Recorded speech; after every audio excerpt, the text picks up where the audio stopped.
Hello folks, so far we have installed Jenkins. After that we set up Git and Maven. Now we are going to create a new job to execute a Maven build. For that, let's create a new item under this. If you remember, initially we could able to see only freestyle. After installation of Maven, you could see the Maven project build option as well. So let me name it as a my first Maven build.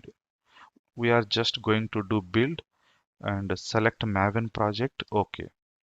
Now to build with Maven, we should have source code. If you remember, we have source code available in our Jenkins account, a repository name called Hello World. Let's go back and grab that one. So go back to Jenkins, Hello World, and here you can see clone or download. This is the URL you need to copy and go back to our Jenkins homepage. Description, I will name it as a first Maven build. Next, under source code management, see here we have installed Git plugin. That's why you could see the option to choose Git.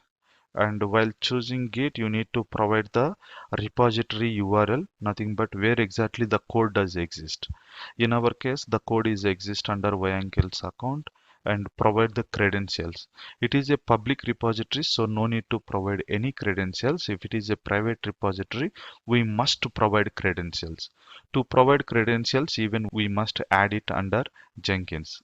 I will show you in the little later sections how we can add credentials for other purpose.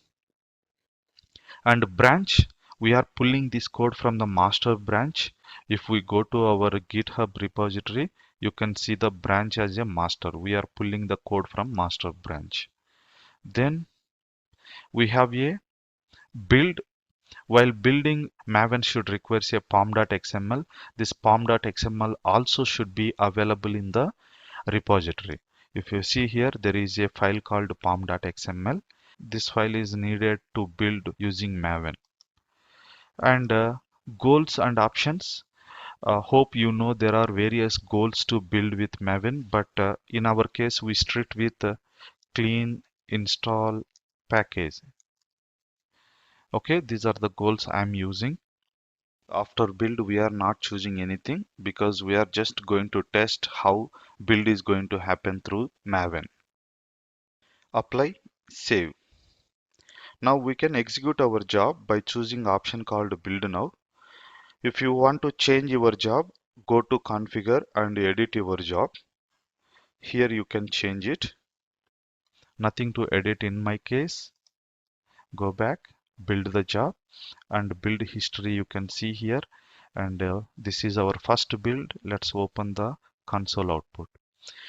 If you are doing build first time, then it takes a little longer time because it has to download all the dependencies.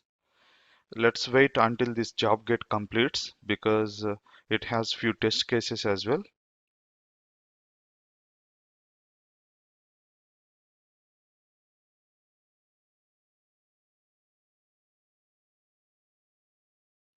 You can see here it's processing our test cases. Usually test cases are written by the developers. All right, so our build is success, no issues so far. In case of any failures, you can refer to this output so that you are going to get the information. Go back to our build. It is blue ball, nothing but it is successful. If you see here, you can find a folder called workspace over here. Whenever you run any job, Jenkins copy your code under workspace directory and build. Even the outcomes of that build also keeps under this location. If you see here we have the some of the files, and if you go back to your hello world repository, you can see the same content over here. Nothing but it copied into workspace directory. Under this you can see web app and targets. Usually under targets, the outcome of our build can be stored. So here you can see webapp.var because it is a web application. So it's created a var file whenever we build it. All right. You can see the same thing from your Jenkins CLI as well.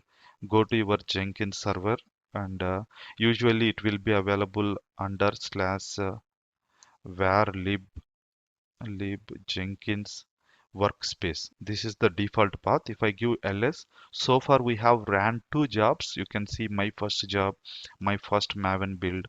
If I go inside to this, you can see the same content.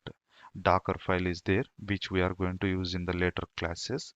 pom.xml read, and go to web, then target. You can see the web app.var. Now we have a var file, but we don't have any target environment to host this web app.var. So in the next video, we are going to set up a Tomcat server to host this web app.var. Until then, bye. See you there.